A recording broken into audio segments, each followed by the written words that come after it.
بسم اللہ الرحمن الرحیم۔ آج ایک مسئلے کی بات کریں۔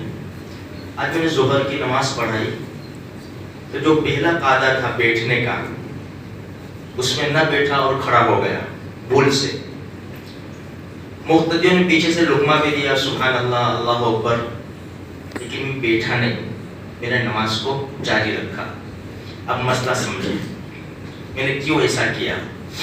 دیکھو، نماز جب ہم پڑھتے ہیں نا تو نماز کے اندر فرض ہے، واجب ہے، سنت، نفل۔ سنت نفل چھوٹ جائے، آگے پیچھے ہو جائے، کوئی مسئلہ نہیں ہے۔ فرض چھوٹ جائے، فرض نماز میں، اور اسی نماز میں ہم نے اس کو ادا نہ کیا تو سجدہ سہو سے بھی نماز نہیں ہوتی، نماز پھر سے پڑھنی پڑے گی۔ مثال کے طور پر ایک سجدہ کیا، 2 سجدے فرض ہے، ایک سجدہ کیا، ایک سجدہ کرنے کے بعد کھڑے ہو گئے، پھر یاد آیا کسی نے لقمہ دیا تو سجدے میں چلے گئے واپس، یا دوسری رکعت میں 3 سجدے کر لیے، تو فرض تو ادا ہو گیا، اپنی جگہ سے ہٹا لیکن فرض ادا ہو گیا۔ تو اخیر میں سجدہ سہو کر لیں گے تو نماز ہو جائے گی۔ اگر فرض ادا نہ کرتے تو نماز ہی نہ ہوتی، پھر سے پڑھنی پڑتی۔ رہا واجب کا مسئلہ، واجب چھوٹ جائے یا آگے پیچھے ہو جائے تو سجدہ سہو کرنا پڑتا ہے۔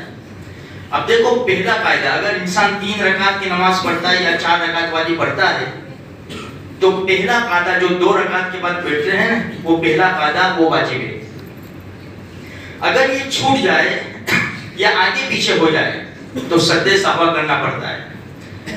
اگر انسان 2 رکعت کے بعد بیٹھنا بھول گیا اور تیسری رکعت کے لیے کھڑا ہو گیا، دیکھو جب سجدے سے اٹھا تو کھڑے ہونے کے قریب ہوا نہیں تو بس کھڑے ہو جائے، اب بیٹھنا نہیں ہے، کیونکہ جیسے کھڑے ہونے کے قریب انسان ہوا نہیں فوراً سجدہ سہو کا اسٹیمپ لگ جائے گا۔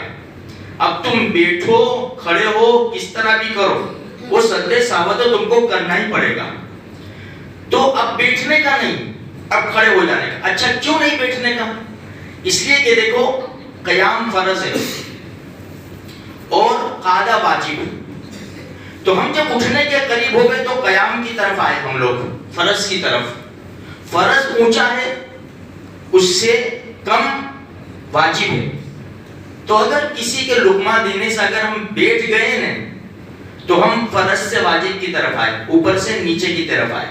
سجدہ سہو تو پھر بھی کرنا ہی پڑے گا، ہر حال میں سجدہ سہو کرنا پڑے گا۔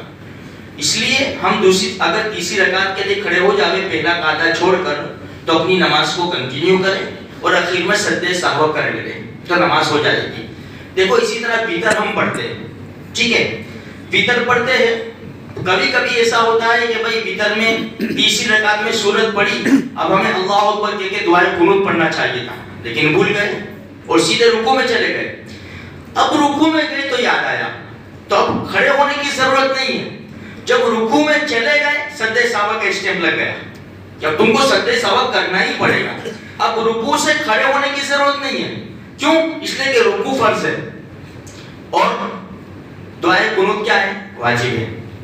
فرض کا درجہ بڑا ہوتا ہے، تو جب اگر بھول گئے دعائے قنوت پڑھنا اور رکوع میں چلے گئے تو اپنی نماز کو کنٹینیو کریں اور اخیر میں سجدہ سہو کر لے تو نماز ہو جائے گی۔ اللہ عمل کی توفیق نصیب کرے۔